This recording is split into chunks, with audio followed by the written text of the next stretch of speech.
Hello everyone, and in this video I show you how to find your Iban number on Lloyds, but first please subscribe to the channel, it will really help me out. So without further ado, let's dive in. So to find your Lloyds Iban, first of all you have to understand which kind of account you have. If you have an account online for business, the procedure is access online for business. Then click on more action next to the account receiving the payment.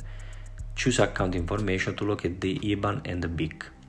Instead, to view your Iban if you have an account for commercial banking online, access commercial banking online by logging in. Navigate to Manage Payment and choose Bank Account Summary. A list of your account will be displayed. Click on Manage Columns on the right hand side. Check the box next to Iban and click OK.